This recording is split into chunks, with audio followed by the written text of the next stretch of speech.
Shalom. Kebenaran hari ini 24 Januari 2025 dengan tema manusia lain. Bapak Ibu Saudara yang dikasihi oleh Tuhan, kita harus memiliki gelora, memiliki semangat untuk dipenuhi Roh Kudus setiap waktu. Karena inilah yang membedakan umat Perjanjian Lama dan umat Perjanjian Baru. Bukan hanya yang membedakan antara kita dengan orang-orang di luar Kristus, melainkan juga yang membedakan kita dengan umat Perjanjian Lama. Di Perjanjian Lama, tokoh-tokoh iman, kekasih-kekasih Tuhan, dihinggapi Roh Kudus secara temporal. Tetapi orang percaya, yaitu umat Perjanjian Baru, mendapat meterai Roh Kudus. Artinya Roh Kudus secara permanen menuntun orang percaya. Seperti yang dikatakan dalam Efesus 1 ayat 13, bahwa Roh Kudus dimeteraikan di dalam diri kita. Ini yang harus kita benar-benar pahami, bahwa yang membedakan kita dengan orang yang bukan umat pilihan di luar orang percaya adalah Roh Kudus. Yang membedakan kita dengan umat Perjanjian Lama adalah meterai Roh Kudus, baptisan Roh Kudus, kepenuhan Roh Kudus. Tanpa Roh Kudus, kita tidak bisa hidup suci.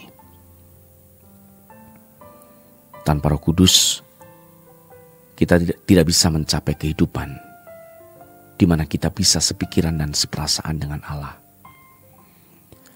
sehingga kehendak kita selalu sesuai dengan kehendak Bapa. Tuhan Yesus berkata di Yohanes 16 ayat 13, "Tetapi apabila Ia datang, yaitu Roh kebenaran, Ia akan memimpin kamu ke dalam seluruh kebenaran. Sebab Ia tidak akan berkata-kata dari dirinya sendiri, tetapi segala sesuatu yang didengarnya, itulah yang akan dikatakannya. Dan Ia akan memberitakan kepadamu hal-hal yang akan datang." Allah hadir memenuhi jagat raya di dalam dan melalui Roh Kudus.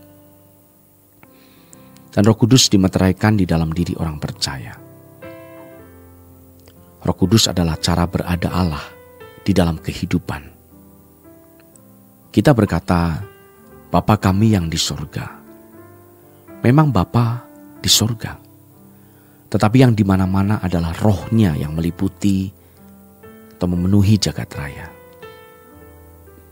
Allah itu multidimensional dan Roh Kudus dapat memenuhi kita. Kalau seseorang dipenuhi Roh Kudus, ia menjadi manusia lain.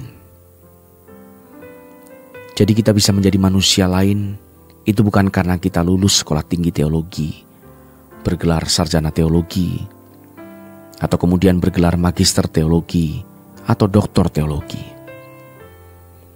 Kita menjadi manusia lain karena Roh Kudus memenuhi kita. Saudara yang terkasih, ada kepenuhan Roh Kudus secara temporal.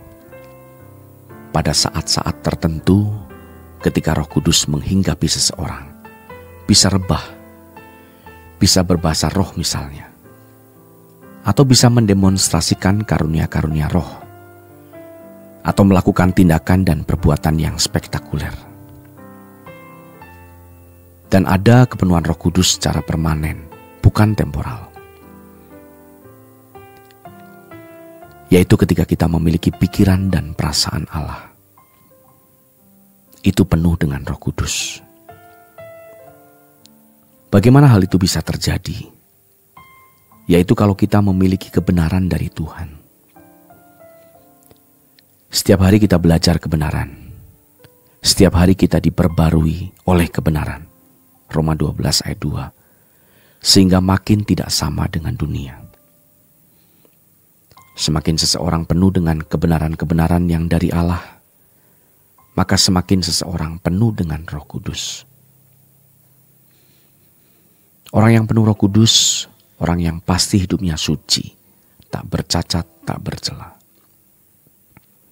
Kebenciannya terhadap dosa itu tinggi sekali. Kesalahan sekecil dan sehalus apapun akan membuat ia menjadi sangat tidak sejahtera. Ini yang kita rindukan. Jadi kalau kita minta kepenuhan Roh Kudus, artinya agar kita bisa hidup seirama dengan Allah. Sehingga segala sesuatu yang kita pikirkan selalu sesuai dengan Allah. Perasaan kita sesuai dengan Allah. Kita membutuhkan Roh Kudus. Roh Kudus memimpin kita sampai kita diubahkan. Yesus penuh dengan Roh Kudus dan karunia Allah. Roh Kudus itu rohnya Allah Bapa yang selama di dunia menuntun seseorang sampai orang itu memiliki perubahan sehingga berkemampuan berpikir dan berperasaan seperti Allah sendiri. Makanya kita harus merasa tak dapat hidup tanpa Roh Kudus. Ini sikap hati yang benar. Kita bergantung kepada Roh Kudus untuk mengubah kita sampai makin hari makin cerdas, makin cerdas, makin cerdas. Dan kita bisa seirama dengan Roh Kudus. Kita bisa mengimbangi kecerdasan Allah atau kecerdasan Roh Kudus. Itu kita menjadi sempurna seperti Bapa. Pertama kita harus menyadari kita tidak dapat berbuat apa-apa tanpa Roh Kudus. Yang kedua, kita harus menyediakan waktu berdialog dengan Allah.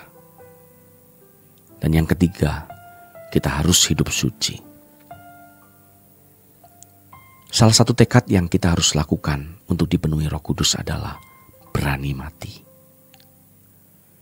Orang kalau tidak berani mati, tidak bisa dipenuhi Roh Kudus.